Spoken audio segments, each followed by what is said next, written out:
Hey, this is Brad at Yarg Metal, and we're having a wonderful chance to sit down with Biff Byford of Saxon. And Biff, I've always wanted to ask you, because I know you started out as a bass player, right? I did. Okay, I'm a bass player, okay?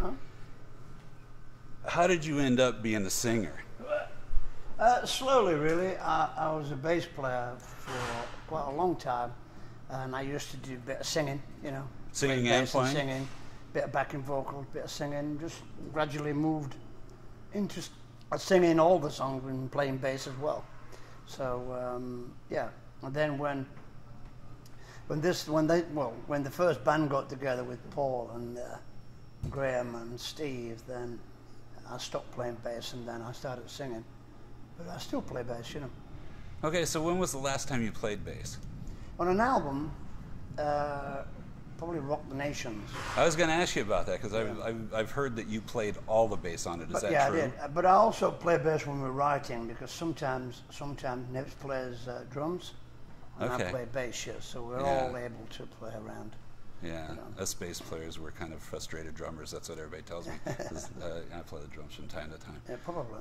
So cool. So when was the actual last time you played a bass? This afternoon. Yeah? What did you play? A Rickenbacker. I just bought it. Really? Is this like a legit old school one, or is this a brand new one? 75. Oh. Yeah. 4001? Yeah, 4001. Okay, good. Yeah. But what song did you play?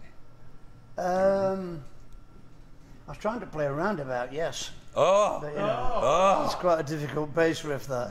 Well, and that's the bass. Don't you feel like? I always feel like if I'm playing a Rickenbacker, I gotta play. You got to play a plectrum on that. Yeah, you got to play. Right. Yeah, you got to play Rush. Yeah, you got to even play Yeah. early Rush or Yes on there. Yeah. So that's pretty cool. Now, well, let me ask you about your voice. In my opinion, I mean, you've been singing a long time. That's not my opinion part of it, but my opinion is you're singing better now than you ever have, and that's live.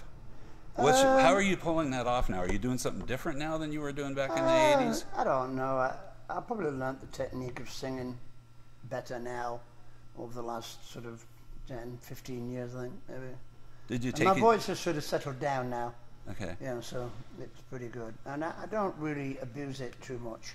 You know, I have a drink now and again, and but I don't drink hard liquor, and I don't take drugs, so it sort of that helps. I think helps. Yeah. Do you smoke?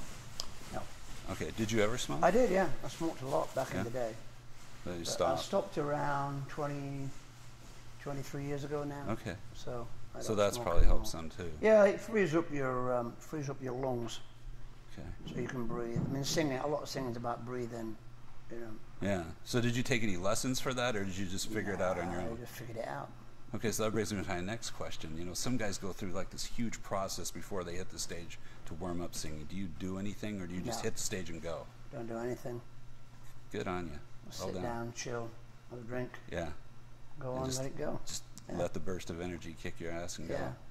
Good job. So, okay, still going with the singing thing, you know, coming from a bass player to being a singer, in my opinion, you're one of the best frontmen in the business. Oh, it's very nice of you, thank you. Because every time I bring somebody to one of your shows, because I'm always trying to get converts, they always comment. They're like, "Oh, that guy, he's just like, you know, had the crowd. You have the crowd." I saw you in Salt Lake City when you guys were warming up for Yngwie. It was Rock the Nations tour, and Black and Blue warmed up, and you guys came on, and you guys just like, I mean, you had everybody singing along and happy and loving it. And then Yngwie comes on, and at one point, Jeff Scott Soto got so pissed off because nobody would sing along when he tried to get him to. And it was like, you know, okay, there's a big difference between what he's doing and what you're doing. Yeah. And I don't want to talk about him because that ain't cool. But somehow you make a connection with people. Yeah, I've always had that ability.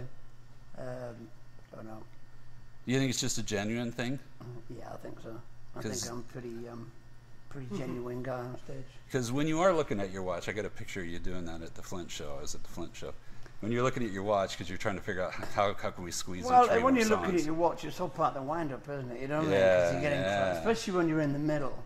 You know, we're squashed in there, so we have to keep an eye on the time. But I'm just, you know. But again, you never seem like you're phoning it in. It's like you get the feeling you would still be up there now singing if they play it. So there's nothing phony at all. Every night's different, really, for us. Okay. That's how we like it. So you also said you guys are going to be coming back after the new album, doing a tour with another band. Yep. Didn't quite say who that was. Nope, Is that something you can't say? Okay. It's a secrecy. All right. Well, will it? I think it'll be announced after this tour. Okay. We've only got a week to wait. Yeah. But let me ask you about this tour. The first leg of it. I went to a couple of shows there. Dallas, San Antonio, which I usually go to San Antonio when you guys play there because they love you down there. Any idea why they love you so much in San Antonio? I think there's a radio station down there back in the day. Because you guys obviously can always headline. Down there. Always headline, big crowds. Yeah. People just go nuts. Yeah, definitely. But then also saw you guys in Anaheim. My 15-year-old son was with me. It was his first time. Right, yeah. And it was great. I would have loved to have brought him to this, but he can't get in because he's 15. Right. So where was I going with this? The first leg of the tour, you're playing, these 1,500 seat places and selling them out. Yeah. Flint was small. Well, I think the thing is, a lot of people travelled to see us on the last tour. So it would have been better if we'd have played in areas where we hadn't been. I mean, we've been in the East quite a lot, So I would have thought it would have been better to go down to South Florida, New Orleans, Baton Rouge, and come up through the middle. But I'm not the agent, and technically it's not our tour; it's UFO's tour. Right. So yeah, I know you guys have no control over where you play. So I mean, we sold out 2 shows in St. Charles. Yeah. And now we're playing Chicago. It's not far away. Yeah. So yeah. So we're doing different songs this time, a few different songs. Good. Just in case people come to see us again, Good, because I like that. Which in San Antonio, you guys whipped out some songs that were really cool. Northern Lady. Yeah. Which I'm not a kind of ballady guy, although it's a big song down there. Don't ask me why Northern Lady is a big song in the South, but it is. So. Yeah, it's a great song live though. It is a great People song. love to sing along at the end. Yeah, it's a big, powerful ballad, really. Yeah. So we don't do a lot of them. You guys threw in some cool songs there. Yeah. But in Flint, I got to say that I've never heard of so many people singing along with you. I mean, even in San Antonio, as crazy it is there, I think those Flint people were blowing it out. Yeah, Could you tell that from the stage? They were great. Yeah, they were a great crowd. Okay, so it wasn't just me imagining. No, they were a great crowd. And I think we picked up a lot of Motorhead fans as well. Like we toured with Lemmy, last year. And so I think a lot of Motorhead fans are quite coming to us because it's the same era. We're a bit funky. Some of our stuff's really fast, and they all know that Lemmy was one of our best friends. So I think people coming to see us who used to be, were into Motorhead with Lemmy there. So I think that's a good thing as well, Yeah. Well, last night we went and saw Blue Oyster Cult and April Wine. I know you guys got a little bit of history with April Wine because Monsters of Rock. Monsters of Rock, yeah. Yeah, and looking at those guys, and they were really good, but not even close to. I mean, they were good musically and they played well, sang well, and everything. But the energy you guys bring is like not even close. How do you guys keep doing that? Our stuff is adrenaline fed. Yeah. Okay. How do you stay so healthy?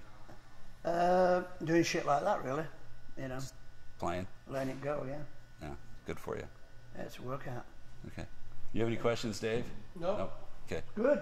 Biff, thank you very much for chatting with us. Mates, and this is Brad at Yarg Metal, and this is Biff listening to Yarg Metal.